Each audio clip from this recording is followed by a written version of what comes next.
Son of God, share my mind, and you don't die. This is the Season 3, the episode 578 in the series How to Manifest Immortality. And the name of today's teaching is Healing and Faith. We said before that when a situation has been dedicated wholly to truth, peace is inevitable. Its attainment is the criterion by which the wholeness of the dedication can be safely assumed. Yet, we also said that peace without faith will never be attained, for what is dedicated to truth as its only goal is brought to truth by faith. This faith encompasses everyone involved, for only thus the situation is perceived as meaningful and as whole. And everyone must be involved in it, or else your faith is limited and your dedication incomplete. Every situation properly perceived becomes an opportunity to heal the Son of God, and he is healed because you offered faith to him, giving him to the Holy Spirit and releasing him from every demand your ego would make of him. Thus do you see him free, and in this vision does the Holy Spirit share, and since he says it, he has given it, and so he heals through you. It is this joining him in a united purpose that makes this purpose real, because you make it whole. And this is healing. The body is healed because you came without it and joined the mind in which all healing rests. The body cannot heal because it cannot make itself sick. It needs no healing. Its health or sickness depends entirely on how the mind perceives it and the purpose that the mind would use it for. It is obvious that a segment of the mind can see itself as separated from the universal purpose. When this occurs, the body becomes its weapon used against this purpose to demonstrate the fact that separation has occurred. The body thus becomes the instrument of illusion, acting accordingly, seeing what is not there, hearing what truth has never said, and behaving insanely, being imprisoned by insanity. Do not overlook our earlier statement that faithlessness leads straight to illusions. For faithlessness is the perception of a brother as a body, and the body cannot be used for purposes of union. If then you see your brother as a body, you have established a condition in which uniting with him becomes impossible. Your faithlessness to him has separated you from him and kept you both apart from being healed. Your faithlessness has thus opposed the Holy Spirit's purpose and brought illusions centered on the body to stand between you. And the body will seem to be sick, for you have made of it an enemy of healing and the opposite of truth. It cannot be difficult to realize that faith must be the opposite of faithlessness. Yet, the difference in how they operate is less apparent, though it follows directly from the fundamental difference in what they are.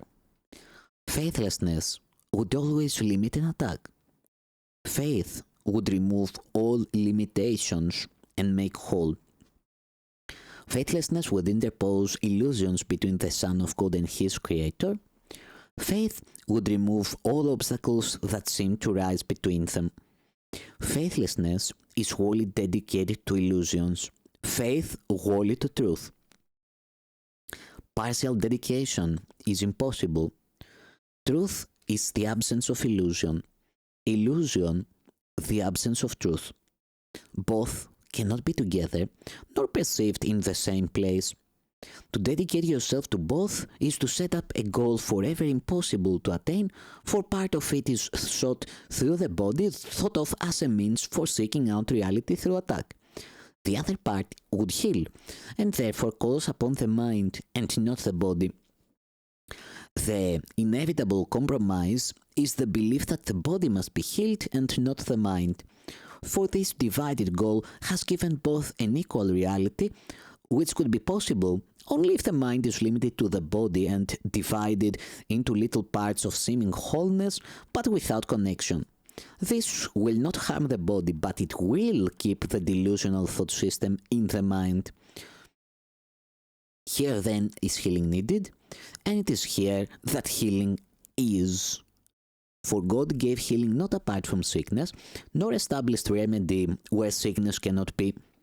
They are together, and when they are seen together, all attempts to keep both truth and illusion in the mind, where both must be, are recognized as dedication to illusion, and given up when brought to truth and seen as totally unreconcilable with truth in any respect or in any way. Truth and illusion have no connection. This will remain forever true, however much you seek to connect them. But illusions are always connected, as is truth. It is united, a complete thought system, but totally disconnected to each other. And to perceive this is to recognize where the separation is and where it must be healed. The result of an idea is never separate from its source. The idea of separation produced the body and remains connected to it, making it sick because of the mind's identification with it. You think you are protecting the body by hiding this connection, for this concealment seems to keep your identification safe from the attack of truth. If you but understood how much this strange concealment has hurt your mind, and how confused your identification has become because of it, you do not see how great the devastation wrought by your faithlessness, for faithlessness is an attack that seems to be justified by its results. For by withholding faith, you see what is unworthy of it, and cannot look beyond the barrier to what is joined with you. To have faith is to heal. It is the sign that you have accepted the atonement for yourself and would therefore say it. By faith, you offer the gift of freedom from the past, which you received. You do not use anything your brother has done before to condemn him now. You freely choose to overlook his errors, looking past all barriers between yourself and him and seeing them as one. And in that one, you see your faith is fully justified. There is no justification for faithlessness, but faith is always justified. Faith is the opposite of fear, as much a part of love as fear is of attack. Faith is the acknowledgement of union. It is the gracious acknowledgement of everyone as the son of your most loving Father, loved by him like you, and therefore loved by you as yourself. It is his love that joins you, and for his love you would keep no one separate from yours. Each one appears just as he is perceived in the holy instant, united in your purpose to be released from guilt. You see the Christ in him, and he is healed, because you look on what makes faith forever justified in everyone. Faith is the gift of God through him whom God has given you. Faithlessness looks upon the Son of God and judges him unworthy of forgiveness. But through the eyes of faith, the Son of God is seen already forgiven, free of all the guilt he laid upon himself. Faith sees him only now, because it looks not to the past to judge him, but would see in him only what it would see in you. It sees not through the body's eyes, nor looks to bodies for its justification. It is the messenger of the new perception, sent forth to gather witnesses unto its coming, and to retain their messages to you. Faith is as easily exchanged for knowledge as is the real world.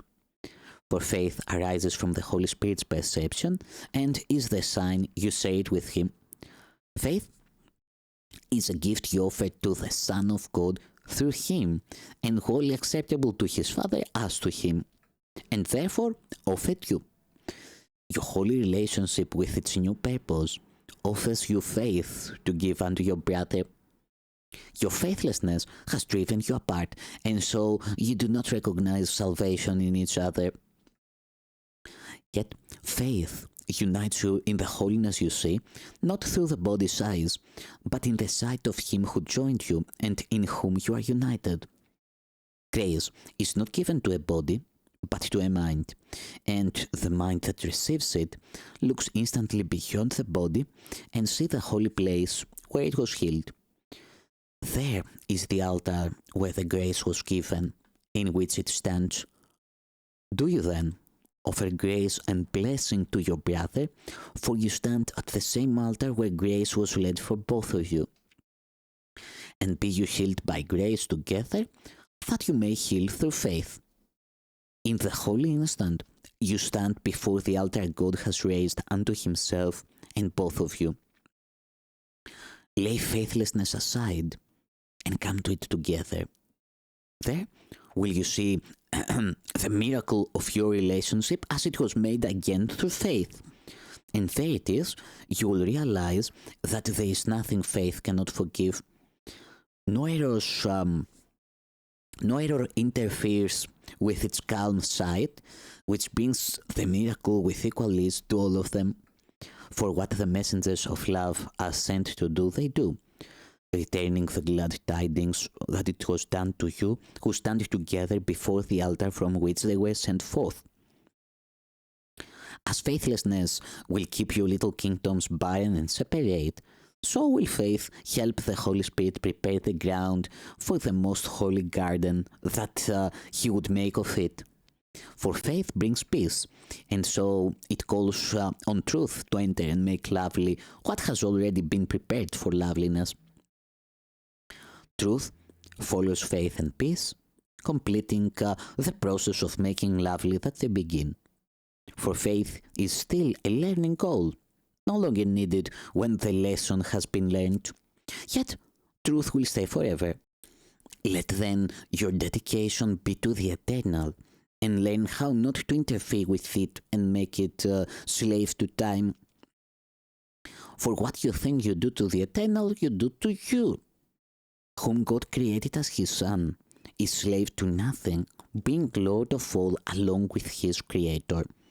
You can enslave a body, but an idea is free, incapable of being kept in prison or limited in any way except by the mind that thought it, for it remains joined to its source, which says its jailer or its liberator, according to which it chooses as its purpose for itself. Thank you, Son of God.